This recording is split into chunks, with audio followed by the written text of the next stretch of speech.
Hello and welcome to the channel, or welcome back if you've hung out with us before. Today we're visiting Hylton Castle, which is a stone castle in the North Hylton area of Sunderland, Tyne and Wear in England. Originally built from wood by the Hylton family shortly after the Norman Conquest in 1066, it was later rebuilt in stone in the late 14th to early 15th century.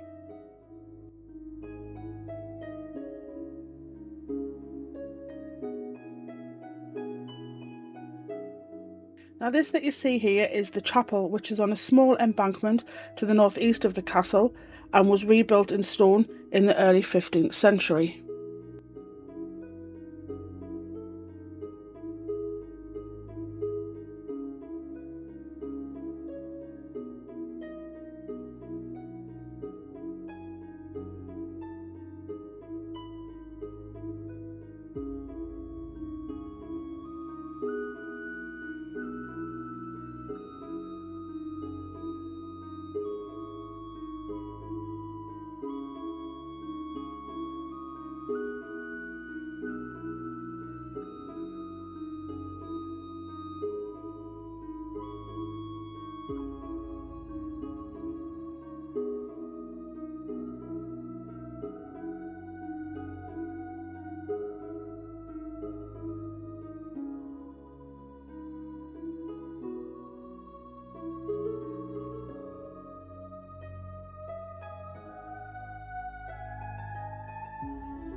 So as you come into the chapel, you can get a bit of an idea of the grandeur of the place back in the day. And although this particular building itself was rebuilt in the early 15th century, a chapel dedicated to St Catherine of Alexandria is known to have existed on the site since 1157.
So as I mentioned at the beginning of the video, the castle was built by the Hylton family in around 1066. The Hylton family, however, had been settled in England since the reign of King Athelstan in the 10th century. The castle was intended to reflect the family's status, but whether there were earlier buildings here is not known.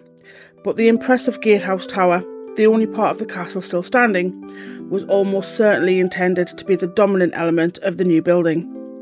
Other buildings were situated beyond the tower to the east, possibly arranged around a courtyard.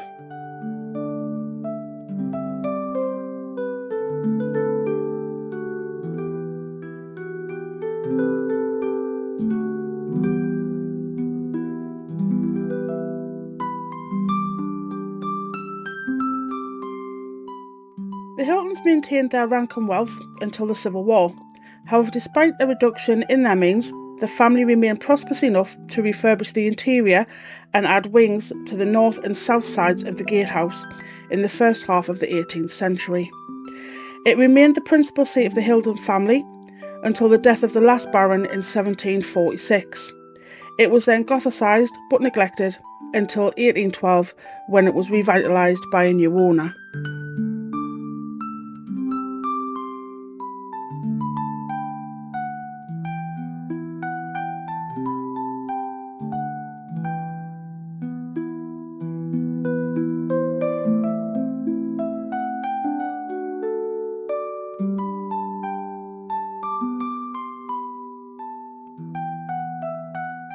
The castle then remained empty until the 1840s. It was briefly used as a school until it was purchased again in 1862. The site then passed to the local coal company in the early 20th century and was taken over by the state in 1950. One of the castle's main features is a range of heraldic devices found mainly on the west facade, which have retained from the castle's original construction. They depict the coat of arms belonging to local gentry and peers of the late 14th and early 15th centuries, and provide an approximate date of the castle's reconstruction from wood to stone.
Now, the castle itself is a 4-storey gatehouse-style fortified manor house, similar in design to that of Lumley and Raby castles. Although it is called a gatehouse, it belongs to a type of small, late 14th century castle, similar to that of Old Wardour, Bywell and Nunney Castle.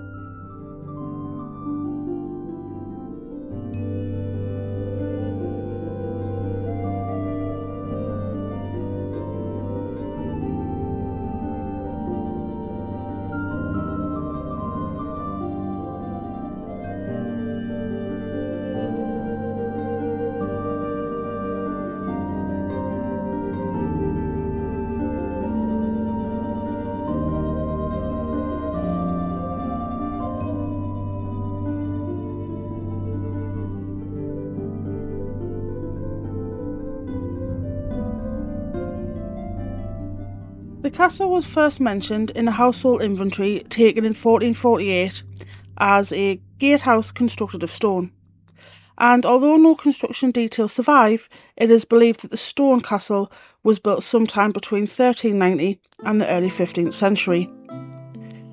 The household inventory taken on Sir William's death in 1435 mentions, in addition to the castle, a hall, 4 chambers, 2 barns, a kitchen and the chapel, indicating the existence of other buildings on the site at the time.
is the beautiful Hylton Castle, which is a little hidden gem in my home city of Sunderland.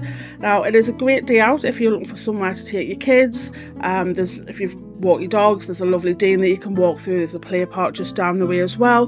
Now, entrance into the castle grounds and the chapel are free. You can come and roam as you like. However, I do believe there's a small charge into the actual castle itself. Parking again is quite easy right next to the castle. There is a couple of car parks further down if you would just want to do the dean or the play park. But yeah, if you're ever in the area or looking for somewhere to come and check it out.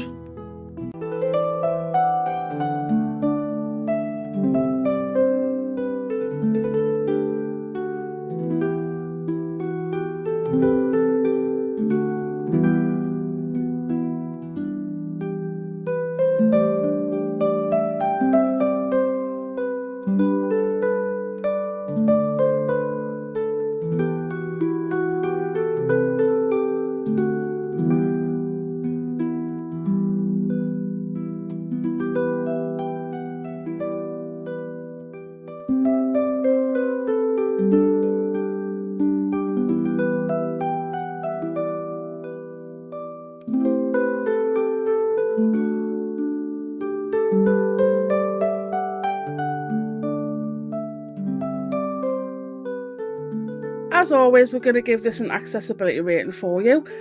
So today we decided on an 8 out of 10. The reason being is it's fairly accessible. As I say, the car park's right up to the castle. There is paths leading into the castle. The path up to the chapel is fairly solid for wheelchairs and mobility scooters, although the hill is quite steep, so bear that in mind. If you want to walk around the castle, it is not a path, there is grassy areas, so that's why we've deducted a couple of points. But other than that, no, absolutely fantastic place, and I would say it was accessible to anybody in a wheelchair, mobility scooter or using walking aids. So thank you for joining us on our adventure to Hylton Castle today, and hope to see you in the next one.